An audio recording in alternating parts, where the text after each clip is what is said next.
papers that got passed out were the questions from the other night that you weren't able to join us for the debate.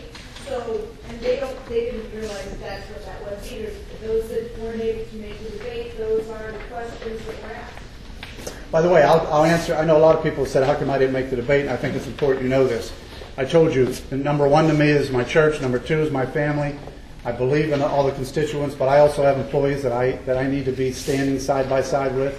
On that evening, I had a meeting with General Motors out of town, and there was no way that meeting, you know, I can sit there and say, I got to go to a debate, but you know what General Motors will tell me? They don't care. All right? So I tried to move it. I was 99% sure I wasn't going to be able to move it, but we said we would try. But I will tell you this. Even though I didn't make your debate, I did make 4 other debates prior to that. But that probably was the most important meeting I made because today General Motors came to me.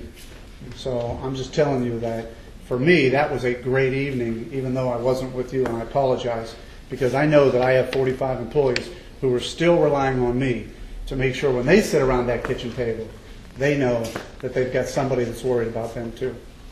With that, I'll open it up for questions. For years we've been seeing our jobs, companies moving, to China, Mexico, and even through all the Republican years, Presidents Bush and back, it's been happening. And it was interesting that I heard President Obama just a few months ago comment about how he was going to try to, he just inserted a sentence about it, wanting to change, let up regulations on companies here or so forth, or whatever he had in mind. But what would you do, or what is your thoughts on trying to reverse that, whether it's tax rates or letting up on regulations or whatever to encourage companies to keep manufacturing here? All right. It's a very good point. And let me tell you, we are a global country right now. We're a global community, and we do buy, and 65% of our jobs today rely on exports and imports. So we have to be careful when we say we're going to just, I'm not for protectionism, but I am for making sure that our country is more competitive. And what I think we need to do, let's face it, today, we are I think there's only one country with a worse tax rate than us. We are not the worst.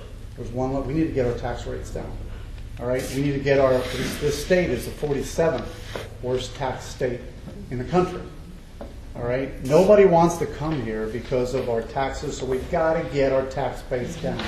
Let's face it. We're almost at a 50% tax rate. If you were able to reduce that tax rate, when you add all in state and federal tax, you're going to incentivize people to come. I was with a company today in Hartfield. It's a manufacturer. They do not want to leave. They want to do everything they can to come stay here. They're manufacturing a pipe, and it's a great story. But what they said is they just need a little help with their tax rates to stay where they're at. They need a little less government regulations. All those things I believe in. Remember what I said, well, the reason I'm running. Less taxes, less government. We've got to make it more favorable to stay here, not only in this country, but in Ohio.